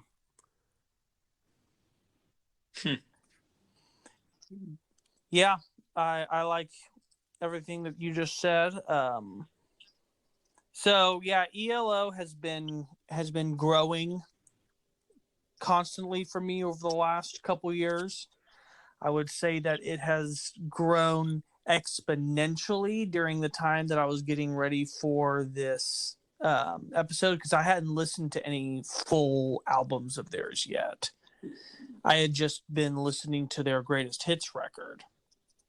So this was my first time to kind of really delve in and get to really see how they changed over time. I hadn't listened to the early records yet. And even though, yes, the first couple of records are pretty tough to get through, it's still interesting to see that even before he fully matured as a songwriter, you can see the process, that you can see him learning on every album, to where it's just like, okay, he's picking up on this part of the formula now.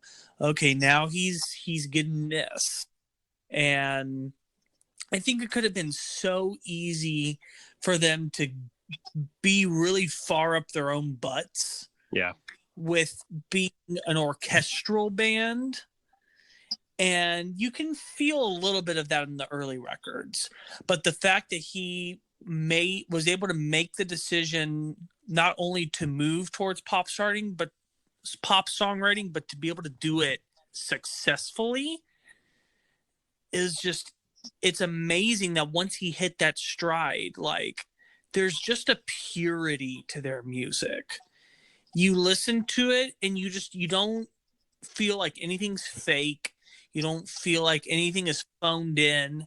You don't feel like, oh, this is just, they're cashing in on this one. They're Yeah. selling out. Just you listen to it and you're just like, this is exactly the song he had in him and he wanted to write. Every time. It's like these songs are him. In the same way that we talked about in Styx, how when Dennis DeYoung wrote their pop songs, those were the songs that he was born to write. Yeah, it's good. And these are the songs Jeff Lynne was born to write. And it's just really awesome to see that. And to see that, you know, he didn't start off as this incredible songwriter. He had to learn it, you know, and then just slowly as you listen through those records, you start to hear more and more great songs per album until finally you get to Face the Music and it's like he's emerged out of the cocoon as a beautiful British butterfly with giant hair and sunglasses. Yep. Sounds about right. Yeah, so it was really cool to dig deeper and just learn more about Jeff Lynne as a person, to see what they're like as a live group. I can't wait to get back to them because I already have several songs that I've got a good idea of what I want to use. So that does it for this podcast. Thank you guys so much for listening. Be sure to hit the subscribe button on whatever platform you're listening. We have new episodes that come out every Monday morning, 9 a.m. Central. Next week, we're going to be returning to our History of Music sub-series. We're going to be talking about ancient Roman music, which I literally did a college course on ancient Rome to prepare for this episode. So you guys better listen to it to make my work be worth it. We kid, but we're also kind of serious.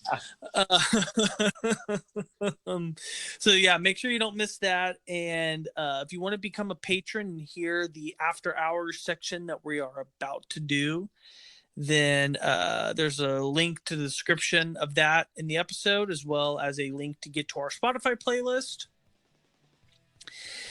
And check us out on social media and on YouTube as we continue to get ready to put a bunch of new episodes on there. And with that, I'm Lucas. Grant. And I'm Ethan. Keep on listening to good music.